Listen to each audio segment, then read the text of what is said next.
Hi everyone, जो हम topic समझने जा रहे हैं वो है हमारा आज का रिकॉम्बिनेंट डीएनए टेक्नोलॉजी।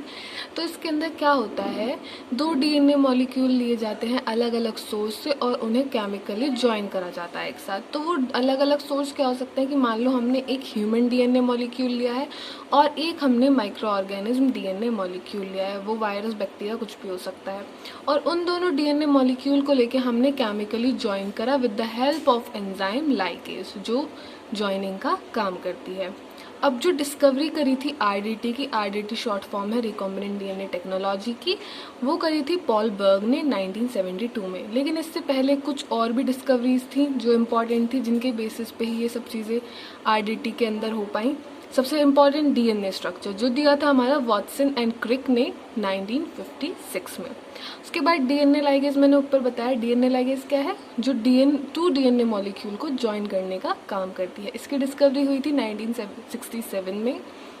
फिर हमारी है आरईएज, इसकी फुल फॉर्म है रिस्ट्रिक्शन एंजाइम्स, जो क्या करती हैं, डीएनए को क्लीव करने में हेल्प कराती हैं। ये अलग अलग तरह की होती हैं बेसिस ऑफ कि कहाँ से कौन सा डीएनए कट कर रही हैं, स्टार्टिंग पॉइंट से कर रही हैं, एंड पॉइंट से कर रही हैं, मिड पॉइंट से कर रही हैं। और इसकी डिस्कवरी हुई थी 1970 में। उसके बाद Cohen and Boyer in 1973 produced first plasmid vector. उन्होंने पहला एक प्लाज्मिड वेक्टर बनाया जो capable of being replicated within a bacterial host. Plasmid vector क्या था, जो बाहर मतलब हम अगर किसी के अंदर डालते हैं तो जो उसके पास इंफॉर्मेशन है डीएनए मॉलिक्यूल को लेके, तो वो उसे किसी होस्ट के अंदर पहुंचा सकता है। तो वेक्टर क्या काम करते हैं, डीएनए मॉलिक्यूल को लेके किसी होस्ट के अंदर ले जाना और वहाँ पे उसको फिट कराना।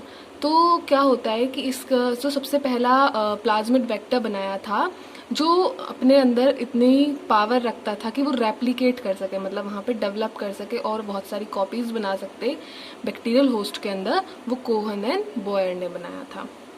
अब जो ये हमारा आरडीटी है, इसके मेनली गोल्स क्या हैं, तो आर्टिफिशियली सिंथेसाइज न्यू जीन, कि हम नए जीन बना सके, वो भी आर्टिफिशियली। उसके बाद अंडरस्टैंडिंग द हेरिडिटरी डिजीज, जो भी डीएनए से या जेनेटिक चीज़ों से, जीनोम से रिलेटेड डिजीजेज हैं, उन्हें हम समझ सके कि कौन से गलत अरेंजमेंट की वजह से ये बीमारी हो रही है, और उसको सुधार के, क्लीव करके, ज्वाइन करके, कुछ भी जो उनके अंदर सारे प्रोसेसेस होते हैं वो बात की बात है, अब यहाँ पे सिर्फ हम नॉर्मल समझ रहे हैं। तो जितने भी वो सब डिजीजेज हैं उनको देख के समझ के क्योर करा जा सके। Improving human genome. फिर नेक्स्ट है हमारा to isolate and characterise a gene, isolate कर सकें और कैरेक्टराइज अपने अकॉर्डिंग उसे अच्छा और अच्छे से अच्छा जैसा हम चाहते हैं बना सकें।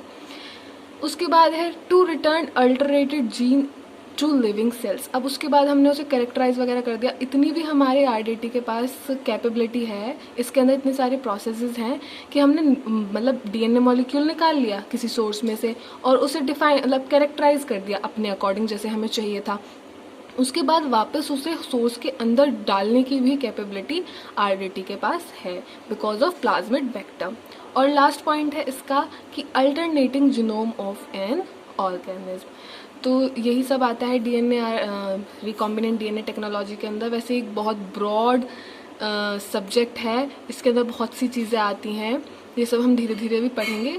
तो आई होप आपको इतनी बातें समझ आ गई होंगी। अगर कुछ भी प्रॉब्लम है तो आप कमेंट बॉक्स में कमेंट करके पूछ सकते हैं। Thank you everyone.